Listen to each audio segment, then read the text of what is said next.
রাতেই ডারউইনের উদ্দেশ্যে দেশ ছাড়ছে টাইগাররা। 23 বছর পর অস্ট্রেলিয়া সফর, পুরো দল যেমন রোমাঞ্চিত ঠিক একইভাবে কাজ করছে শঙ্কাও, বিশেষ করে ব্যাটারদের নিয়ে। ব্যাটিং কোচ মোহাম্মদ আশরাফুল হয়েছেন ভিভিএস লক্সম্যানের শরণাপন্ন। শান্তদের জন্য নিয়েছেন ওই কন্ডিশনে স্টার্ক কামিন্সদের সামলানো টোটকাও। নাহিয়ান বিন জসিমের রিপোর্ট। 2003 সালের পর 2026, মাঝখানে 23টা বছর বাংলাদেশ অস্ট্রেলিয়ার মাটিতে কোনো টেস্ট ম্যাচ খেলতে যায়নি। 2003 সালে ক্রিকেটার হিসেবে, এবার যাচ্ছেন ব্যাটিং কোচ হিসেবে।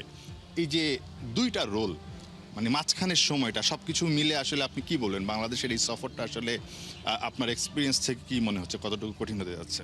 সবাই খুব এক্সাইটেড। আমি বিশ্বাস করি যে 2003 থেকে তো ডেফিনেটলি এই 23 বছরে আমাদের অনেক ইমপ্রুভমেন্ট আছে।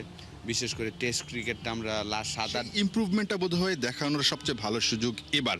অবশ্যই এই ধরনের টিম ওয়ার্ল্ডে আপনি খুব কমই পাবেন এখন এই মুহূর্তে। বাংলাদেশে যেই 15 জন ক্রিকেটার আছে তাদের প্রায় 10-12 জন ক্রিকেটার আছে যারা 40, 50 প্লাস 70, 100 ম্যাচ খেলেছেন। এই ধরনের প্লেয়ারের সংখ্যা আপনি খুব কম পাবেন ওয়ার্ল্ড ক্রিকেটে এই মুহূর্তে। এই কারণে আমি বিশ্বাস করি যে আমাদের প্লেয়াররা যদি তাদের নাম অনুযায়ী খেলতে পারে, অবশ্যই আমরা ভালো করব। কারণ আপনারা তখন খেলেছিলেন সেই Glenn McGrath, Jason Gillespie, Brett Lee, এবং অনেকজনের হাত পায়ে বোধহয় ব্যথা পেয়েছিল যতটুকু গল্প আমি জানি। একটু যদি সেটা বলেন, পাশাপাশি আপনার টিপসটা কি ছিল আসলে এই বোলিং অ্যাটাকের বিপক্ষে খেলার জন্য? হ্যাঁ, ওই সময় সানোয়ার ভাই একটা 45-এর একটা ইনিংস খেলেছিলেন। একটা বল 46 ব্রেডলির একটা বল লেগেছিল এই জায়গাটাতে। পরের দিন সকালবেলা আমরা ঘুম থেকে উঠে দেখি যে পুরো হাত ওনার কালো হয়ে গিয়েছে, রক্তটা পুরো চারোদিকে চলে গিয়েছিল। সানোয়ার ভাইয়ের যেই করুণ পরিণতি হয়েছিল, যে অভিজ্ঞতাটা হয়েছিল ব্রেট লির বলে, এবার মিচেল স্টার কিংবা হ্যাজেলউড কিংবা পেট কামিন্সদের বলে কিন্তু শান্তদেরও সেই একই এক্সপিরিয়েন্স হতে পারে। তো ওই গতির ভয়টা কাটানোর জন্য কি কোনো ধরনের টোটকা দিয়েছেন তাদেরকে? দেখেন, আমাদের যারা বললাম না অলরেডি এক্সপিরিয়েন্স, তো আমি আশা করি যে তারা একদম ইজিলি অ্যাডজাস্ট করবে। একটা স্ট্রেট ফরওয়ার্ড আনসার জানতে চাই মোহাম্মদ আশরাফুল, সেটা হচ্ছে বাংলাদেশ মাত্র জিম্বাবুয়ের বিপক্ষে খুব বাজে একটা পারফর্ম করে এসেছে। সো ওই জায়গা থেকে চ্যালেঞ্জ থাকছে, বাংলাদেশ কেন আসলে এই ধরনের পারফরমেন্সের পর, অর্থাৎ দেশের বাইরে বাজে পারফরমেন্সের পর অস্ট্রেলিয়ার মাটিতে ভালো করবে? আপনার কাছে মানে কোন কারণটা মনে হয় যে এই কারণে আসলে ভালো করবে বাংলাদেশ? তো অস্ট্রেলিয়াতে আমরা প্রায় 12 দিন আগে যাচ্ছি, একটা 3-ডে ম্যাচ খেলার অপরচুনিটি আছে।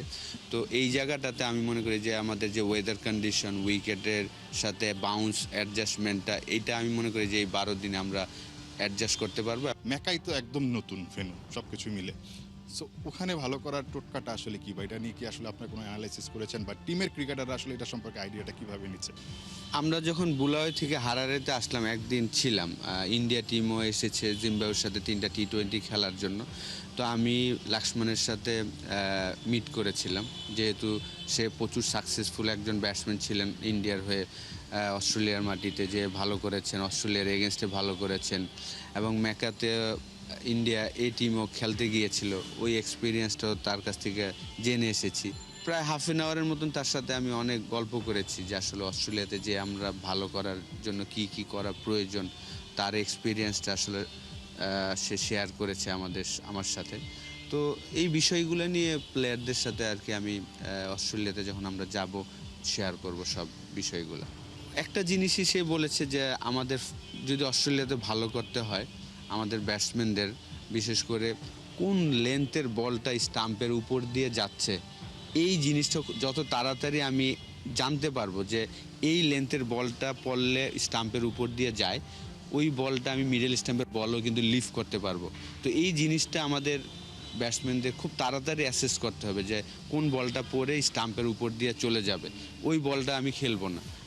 যাক, এই যে এক্সপিরিয়েন্সগুলো নিশ্চয়ই ক্রিকেটারদের সঙ্গে আপনি শেয়ার করবেন। আলটিমেটলি বাংলাদেশ ডারউইনে এবং ম্যাকাইতে যে দুটো টেস্ট আছে বাংলাদেশ ভালো করবে, যেটা বললেন দলটা অনেক বেশি এক্সপিরিয়েন্স, এবং হয়তোবা জিম্বাবুয়ের বিপক্ষে বাংলাদেশ ভালো করতে পারেনি, বাট এই দলটা লম্বা সময় ধরে খেলছে। সো ওই জায়গা থেকে চিন্তা করলে বাংলাদেশ দল এবার অস্ট্রেলিয়ার মাটিতে নতুন কিছু করবে। নাহিয়ান বিন জসিম, 71 ঢাকা। ভারত কি শেষ পর্যন্ত আসছে বাংলাদেশ সফরে? প্রশ্নটা এখন আর বিসিবির পর্যায়ে নেই, দুই দেশের কূটনৈতিক সম্পর্কের ওপর নির্ভর করছে। সেখানে শীতলতা কেটে যাচ্ছে একটু একটু করে। ভারত থেকে ব্রিক্সের জন্য আসা আমন্ত্রণ পত্র প্রধানমন্ত্রীর টেবিলে। বিশ্লেষকরা বলছেন সেই ব্যাপারে কি সিদ্ধান্ত আসবে তার উপরে নির্ভর করবে বাংলাদেশ ভারত সিরিজের ভবিষ্যৎ। আর এ বিষয়ে পররাষ্ট্র মন্ত্রণালয়ের প্রতিমন্ত্রী শামা ওবায়দের সাথে তামিম ইকবালের বৈঠকের খবরও পাওয়া যাচ্ছে এখন। রিপোর্টে বিস্তারিত। আমি আলোচনা করছি বিসিসি এর সাথে, বিসিবি মেইলসের এক্সচেঞ্জ হচ্ছে। আমরা চেষ্টা করছি যে সব দিক থেকে, আমি আশা করি তারা আসবেন। এটা আসলে বাংলাদেশের ইন্ডিয়া সিরিজ যখন হয়, the excitement is in different level, I'm sure, from the journalists, from fans, cricketers, everyone, and I'm very hopeful that they'll come. Bangladesh is an extremely safe country, and I'm very hopeful. আমি আশাবাদী যে ওনারা আসবেন। সবকিছু ready. BCB বস তামিম ইকবালকে মনে হচ্ছে বেশ আত্মবিশ্বাসীও। যেভাবে কথা এগোচ্ছে তাতে ভারতের বাংলাদেশ সফরে না আসার এবার কোনো কারণই নেই। সভাপতির এই কথা কয়েকটা ভারতীয় গণমাধ্যমও সেদিন কোটও করেছে। কিন্তু ক্রিকেটের বাইরে দুই দেশের সম্পর্ক যেখানে আটকে ছিল, সেখান থেকেই শুরু হচ্ছে এই গল্পটা। বৃহস্পতিবার বিসিবি সভাপতি তামিম ইকবাল পররাষ্ট্র প্রতিমন্ত্রী শামা ওবায়দের সাথে দেখা করেছেন। উদ্দেশ্য একটাই, সরকারি পর্যায়ে ভারতের সাথে যোগাযোগ করে ভারত বাংলাদেশ সিরিজটা নিশ্চিত করা। সরাসরি বললে বিসিবি একা এই সিদ্ধান্ত নিতে পারে না। তামিম নিজেই আগের দিন বলেছিলেন বোর্ড প্রেসিডেন্ট হিসেবে তাকে মেনে চলতে হয় কিছু সীমারেখা, মানে বিষয়টা বিসিবির এখতিয়ারের বাইরে। দেখেন, আমাদের পক্ষ থেকে যা যা করার স্টেপ নেওয়া দরকার আমরা আমাদের তরফ থেকে চেষ্টা করছি।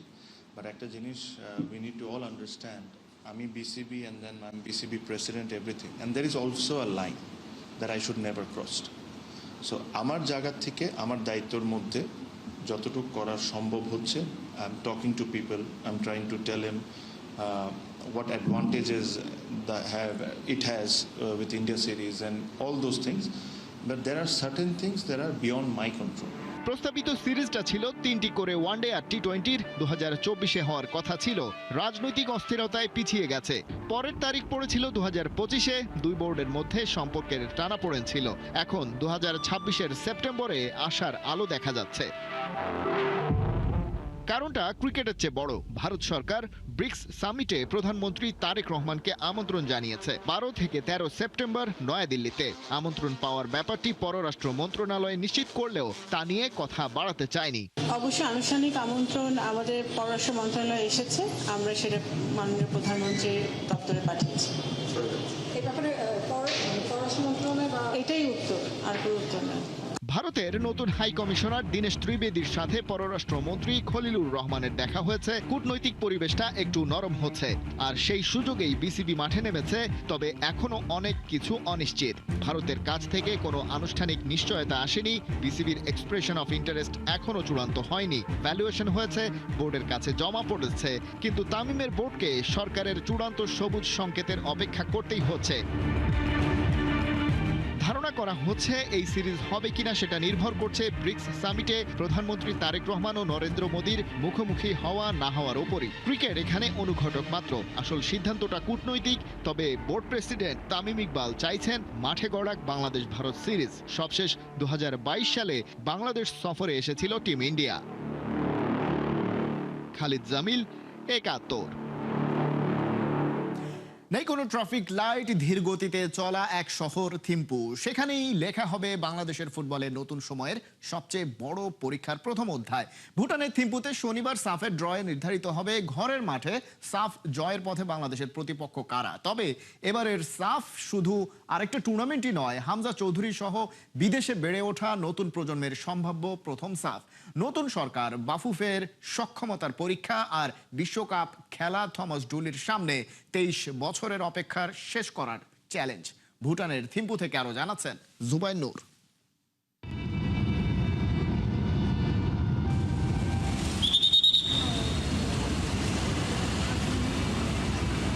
লাল, হলুদ কিংবা সবুজ, ট্রাফিকের এই 3 সংকেত থিম্পুর রাস্তায় নেই। বিশ্বের একমাত্র ট্রাফিকহীন রাজধানী থিম্পু, অথচ শনিবার এই শহরেই সবুজ সংকেত খুঁজবে লাল সবুজের ফুটবল বাংলাদেশ। নামগে হেরিটেজ থিম্পুতে 1 আগস্ট অনুষ্ঠিত হবে সাফ চ্যাম্পিয়নশিপ 2026-এর ড্র, আর সেখানেই ঠিক হবে ড্রয়ের বাটি থেকে কারা হবে হামজাদের প্রতিপক্ষ।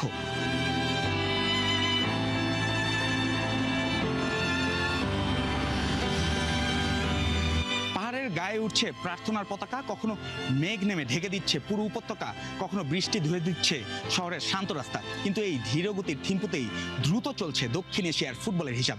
বাংলাদেশের জন্য হিসাবটা আরো বড় 23 বছরের। 2003 সালে ঘরের মাঠে একমাত্র শিরোপা জিতেছিল বাংলাদেশ। 2 দশকের বেশি সময় ধরে কোচ বদলেছে প্রতিশ্রুতিও, কিন্তু সাফের ট্রফি আর ফিরেনি বাংলাদেশের। 2023 সালে 6 আসর পর সেমিফাইনালে ফিরেছিল লাল সবুজরা।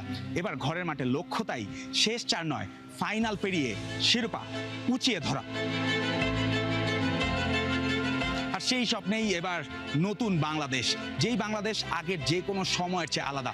নতুন সরকার, নতুন বাফুফে, নতুন কোচ, নতুন প্রবাসী শক্তি।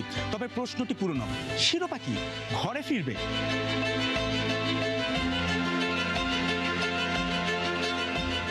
এই প্রশ্নের সবচেয়ে বড় জবাব হতে পারে বাংলাদেশের পোস্টার বয় হামজা চৌধুরী। চূড়ান্ত দলে থাকলে এটিই হবে তার প্রথম সাফ।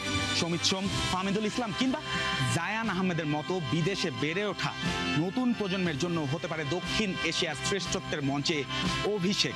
বিদেশে বেড়ে ওঠা এতগুলো ফুটবলারকে একসঙ্গে দক্ষিণ এশিয়ার শ্রেষ্ঠত্বের লড়াইয়ে আগে নামেনি বাংলাদেশ। তাই এত নতুন ভিড়ে সেই পুরানো ভয়কে জয় করার আশা তো দেখতেই পারে কোটি লাল সবুজ ভক্ত। তবে নামের ভার আর মাঠের প্রস্তুতি এক জিনিস নয়। থমাস ডুলি দায়িত্ব নেওয়ার পর মাত্র 1টি ম্যাচ পেয়েছেন। সান মেরিনোর বিপক্ষে 2-1 গোলের জয়। মে মাসে ঘরোয়া মৌসুম শেষ হওয়ার পর জাতীয় দলের বেশিরভাগ স্থানীয় ফুটবলাররা দীর্ঘ সময় প্রতিযোগিতামূলক ম্যাচের বাইরে। নতুন কোচের পজিশন ফুটবল আর দ্রুত ট্রানজিশন এবং কালেকটিভ প্রেসিং আয়ত্ত করতে তাই সময়ের সঙ্গে দৌড়াতে হবে হামজা জামালদের। আছে আরো বড় সমীকরণ। সাফ শুরু 4 নভেম্বর, ফিফা উইন্ডো 9 নভেম্বর। ফলে প্রথম ম্যাচ থেকেই হামজা সমিতদের পাওয়ার নিশ্চয়তা নির্ভর করবে ক্লাব রিলিজের ওপর। থিম্পুতে ড্র শেষ হওয়ার পর সাফ শুরুর আগে বাংলাদেশের হাতে থাকবে মাত্র 95 দিন। নতুন বাফুফের সামনে কাজ, দলকে সময় দেয়া এবং পরিকল্পনাকে মাঠে নামানো। নতুন সরকারের পরীক্ষা, আন্তর্জাতিক আয়োজন, স্টেডিয়াম নিরাপত্তা ও দর্শক ব্যবস্থাপনায়। আর ডুলির চ্যালেঞ্জ, আলোচিত নামগুলোকে একটি শিরোপাজয়ী দলে বদলে দেয়া। বাংলাদেশের প্রথম প্রতিপক্ষ কে হবে সেটা জানা যাবে ড্রয়ের পরে এই থিম্পুতেই। কিন্তু এবারের সাফে বাংলাদেশের আসল প্রতিপক্ষ 3টি। 23 বছরের শিরোপা অপেক্ষা, ঘরের মাঠে প্রত্যাশা এবং নতুন সময়ের প্রতিশ্রুতিকে ফলে রূপ দেওয়ার চাপ। এই পাহাড়ি শহর থেকেই তাই শুরু হতে যাচ্ছে সেই কঠিন যাত্রা। জুবায়ের নূর, থিম্পু, ভুটান, 71। বিশ্বকাপ মঞ্চে থাকবে না ইউরোপ, আমেরিকা, এশিয়ার কোনো দেশ। এমন হলে দেখতে কেমন? ফিফার এক প্রস্তাব নিয়ে টালমাটাল ফুটবল বিশ্ব, যে প্রস্তাবে ইউএফা, কনকাকাফের পর এশিয়ান ফুটবল কনফেডারেশন অভিমত জানিয়েছে। এই অবস্থায় কোন পথে হাঁটবে ফুটবলের নিয়ন্ত্রক সংস্থা ফিফা? বিস্তারিত থাকছে মঈন হাসানের রিপোর্টে।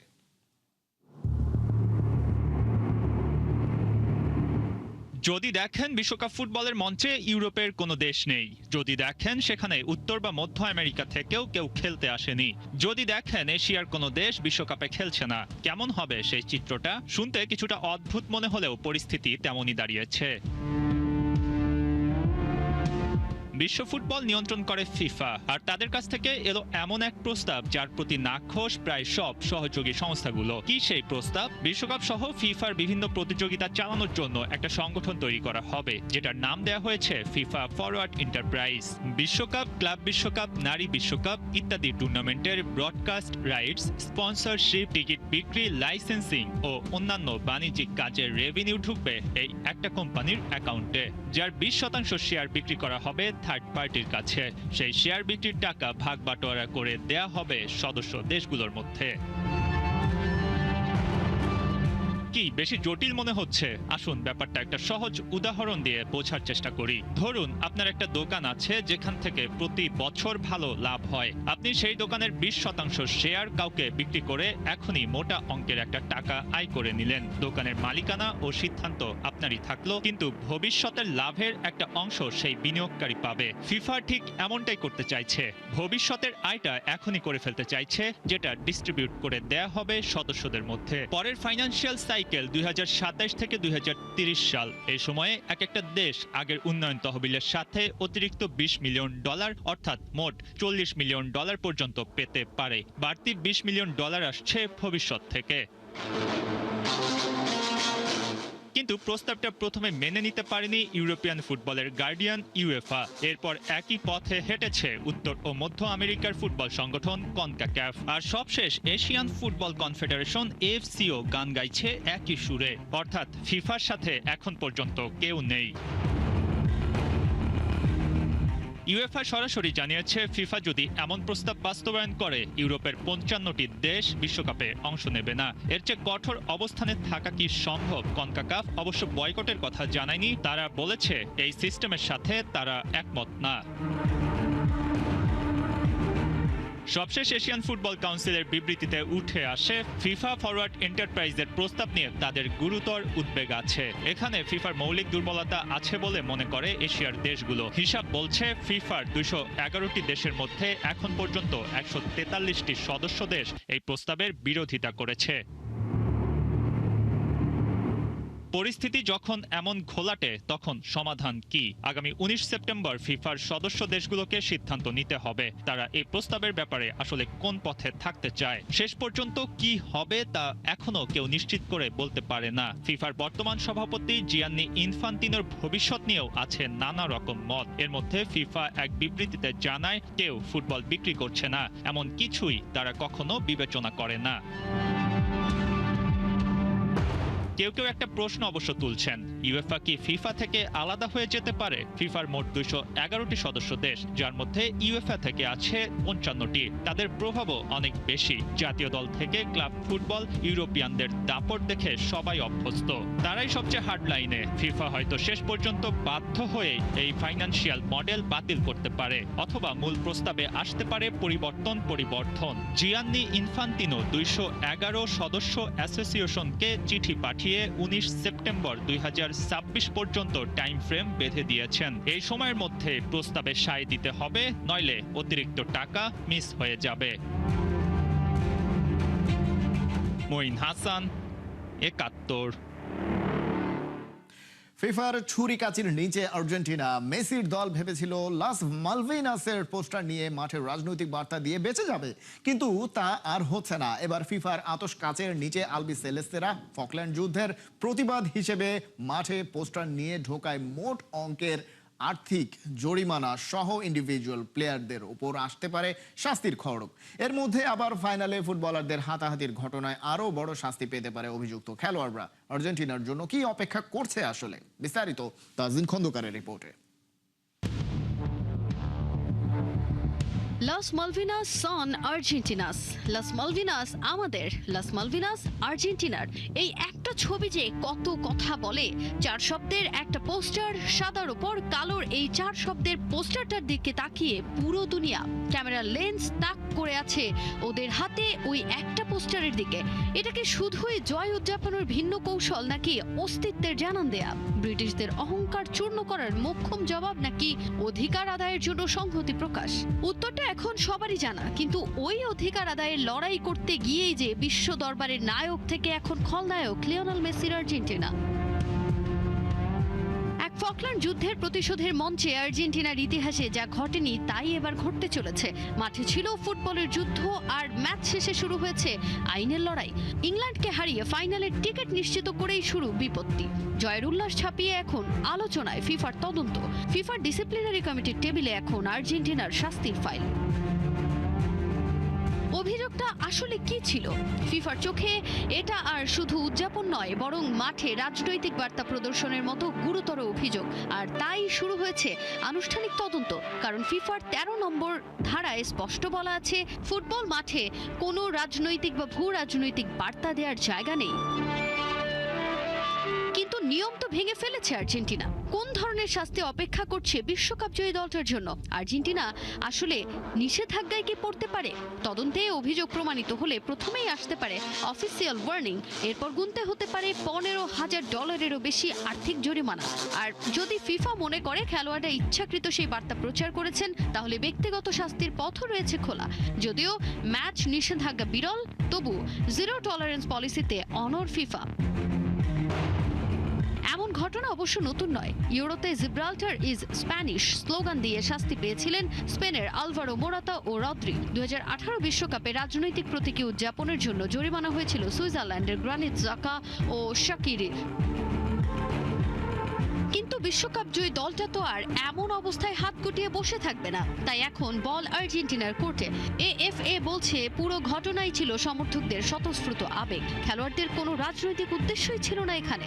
সেই যুক্তি দিয়ে ফিফার সঙ্গে লড়বে তারা। কিন্তু আর্জেন্টিনার এই ব্যাখ্যা কি ফিফার আতশ কাঁচের নিচে ধোপে টিকবে? কেননা আরও বড় অপরাধ করে বসে আছে মেসির সতীর্থরা। স্পেনের ফুটবলারদের সঙ্গে হাতাহাতিতে জড়িয়ে এখন ফিফার শাস্তির ছুরি কাঁচির নিচে লেয়ান্দ্রো পারেদেস, নাহুয়েল মলিনা, সহকারী কোচ রবার্তো আলায়ারা। তাজিন খন্দকার, ৭১। এই ছিল এখনকার খেলা যোগে। সরাসরি সংবাদ আর অনুষ্ঠান দেখতে চোখ রাখুন ৭১-এর ফেসবুক পেজে এবং সাবস্ক্রাইব করুন ৭১-এর ইউটিউব চ্যানেল। ৭১-এর সাথেই থাকুন।